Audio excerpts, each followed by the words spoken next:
kembali Bapak Ibu, saudara-saudara umat beriman terkasih dalam Tuhan. Selamat memasuki awal pekan dengan gembira pada hari Senin tanggal 8 Januari 2024. Hari ini gereja merayakan pesta pembaptisan Tuhan.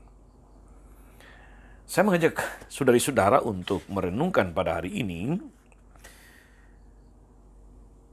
kutipan Injil Markus bab 1 ayat 7 sampai 11. Kita mendengarkan sabda Tuhan terlebih dahulu. Dalam nama Bapa dan Putra dan Roh Kudus. Amin. Tatkala banyak orang minta dibaptis, Yohanes memberitakan kepada mereka, "Sesudah aku akan datang Dia yang lebih berkuasa daripada aku. Membungkuk dan membuka tali kasutnya pun aku tidak layak. Aku membaptis kamu dengan air, tetapi Dia akan membaptis kamu dengan Roh Kudus." Pada waktu itu datanglah Yesus dari Nazaret di tanah Galilea, dan Ia dibaptis di sungai Yordan oleh Yohanes. Pada saat Yesus keluar dari air, seketika itu juga Dia melihat langit terkoyak, dan roh seperti burung merpati turun ke atasnya. Lalu terdengarlah suara dari sorga, "Engkaulah putraku yang terkasih, kepadamu aku berkenan." Demikianlah sabda Tuhan. Bapak Ibu saudara-saudara umat beriman terkasih dalam Tuhan kita, Yesus Kristus. Pertama-tama harus dikatakan bahwa betapa berimannya Yohanes. Betapa taatnya dia kepada Allah Bapa. Dia memang diutus sebagai bentara Mesias yang mempersiapkan jalan bagi kedatangan Tuhan Yesus. Dan dalam perikop Injil hari ini saudara-saudari, Yohanes mengakui Yesus sebagai Allah dan menghormatinya dengan penuh iman sebagai yang maha tinggi. "Sesudah aku akan datang Dia, membuka tali kasutnya pun aku tidak layak. Aku membaptis kamu dengan air, tapi Ia akan membaptis kamu dengan Roh Kudus." Sebuah pengakuan yang luar biasa penuh kerendahan hati oleh Yohanes. Saudara-saudara umat beriman terkasih dalam Tuhan, kita dapat menjadi seperti Yohanes yang memuliakan Yesus dengan melakukan segala sesuatu dengan tujuan agar nama Yesus semakin dikenal. Nama Yesus semakin dimuliakan oleh banyak orang. Semakin banyak orang mengikuti Yesus, mengikuti cara hidupnya. Yang kedua, saudari-saudara umat beriman terkasih dalam Tuhan. Dalam peristiwa ini, dalam perikop ini juga diberitakan bahwa datanglah Yesus dari Nazaret dan Ia dibaptis di sungai Yordan oleh Yohanes. Pada poin ini saudara-saudari, ada satu pertanyaan yang menggelitik. Karena seringkali diungkapkan, dipertanyakan oleh banyak orang. Apakah itu yang Kristiani sendiri, lebih-lebih yang tidak Kristiani? Mengapa Yesus harus dibaptis?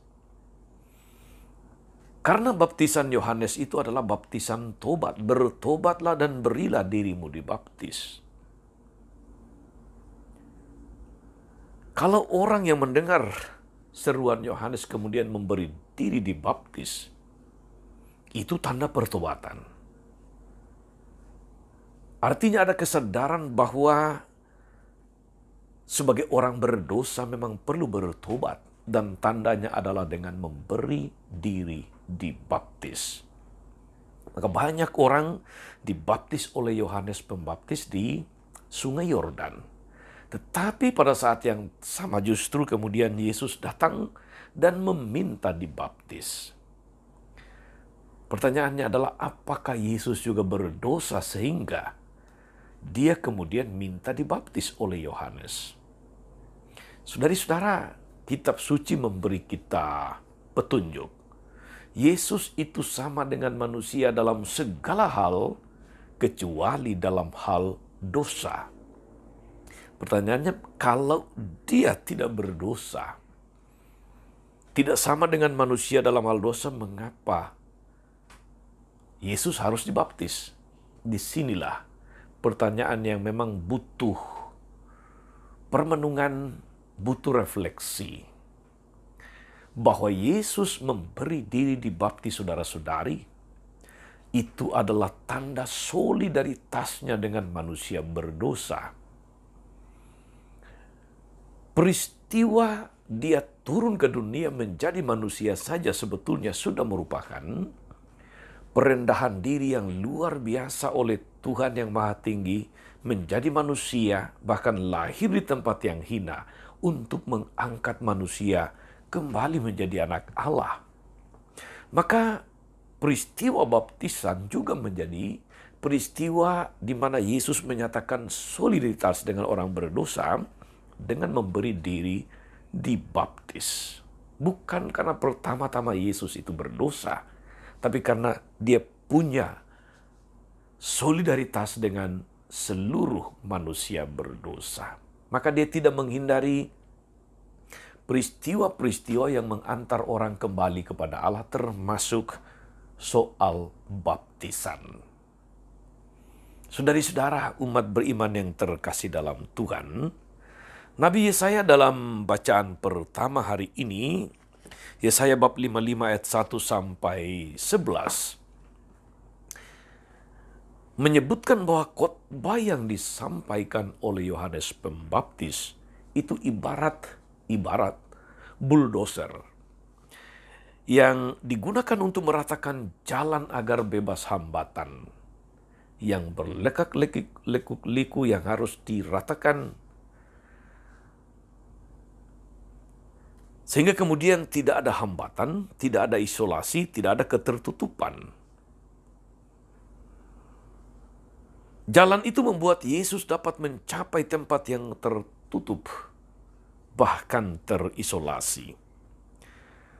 Lalu bagaimana? Pertanyaannya saudara-saudari, bagaimana cara membuat jalan itu? Setiap lembah harus ditutup, setiap gunung dan bukit diratakan, tanah yang berbukit-bukit harus menjadi tanah yang rata dan tanah yang berlekuk-lekuk menjadi dataran.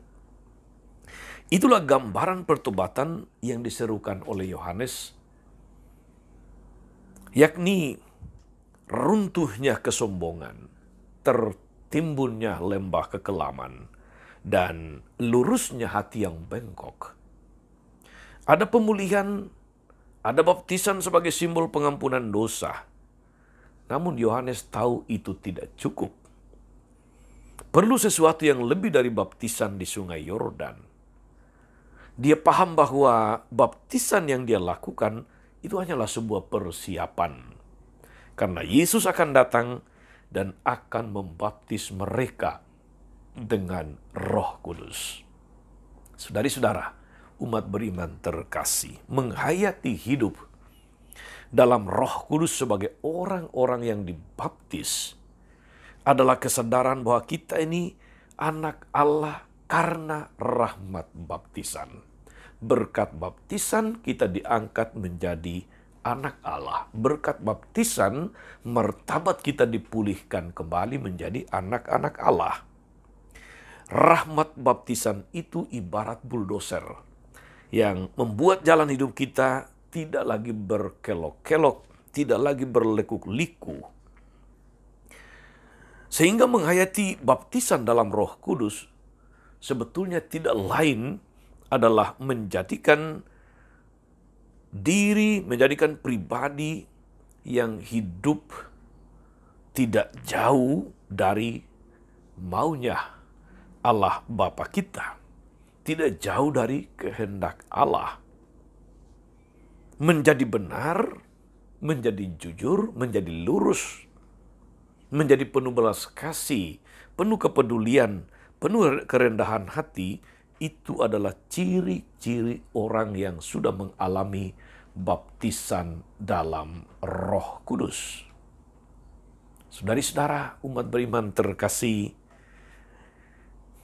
ketika Yesus dibaptis, ada suara dari surga yang berkata, "Engkaulah anak yang kukasihi, kepadamu aku berkenan." Ini adalah proklamasi, pernyataan dari Allah sendiri tentang siapa Yesus. Sebagai anak terkasih Bapa, kepadanya Allah berkenan. Melalui rahmat baptisan, kita juga saudara-saudari diangkat menjadi anak-anak terkasih Allah, yang kepadanya kepada kita Allah berkenan. Tapi pertanyaannya saudari-saudara, justru sudahkah hidup kita ini menjadi hidup yang sejalan dengan kehendak Tuhan? Hidup yang mewujudkan kehendak Allah, sehingga kita layak disebut sebagai putra-putri kesayangan Bapa. Mari kita buktikan itu di dalam kesaksian hidup kita.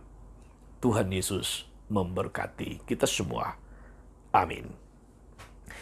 Tuhan Yesus Kristus, kami bersyukur karena Engkau datang ke dunia, turun ke tempat paling hina, untuk menyatakan solidaritas-Mu kepada kami manusia berdosa. Engkau juga menerima baptisan Yohanes sebagai tanda solidaritas-Mu kepada kami. Kuatkan kami agar melalui rahmat baptisan, kami senantiasa berusaha untuk hidup sebagai anak-anak kesayangan Bapa. Kami hidup untuk memuji dan memuliakan Tuhan. Kami hidup untuk semakin menyatakan kehendak-Mu, semakin mewarnai dunia dengan cara hidup-Mu, cara hidup yang Kristiani. Kuatkan kami agar dengan tuntunan Roh Kudus, kami mau untuk terus belajar hidup jujur, hidup lurus, hidup penuh belas kasih, hidup yang benar, yang peduli dan penuh kerendahan hati. Terpujilah nama-Mu sepanjang segala masa. Amin. Saudari-saudara sekalian, berkat Allah turun atas saudari-saudara, atas mereka yang kita doakan atau kita janjikan doa, mereka yang sakit dan menderita. Segala rencana, karya, dan pelayanan hari ini Bapa dan Putra dan Roh Kudus. Amin. Tetap sehat, teruslah menjadi berkat. Jangan lupa like, subscribe, nyalakan lonceng notifikasinya. Salam 52, Tuhan memberkati.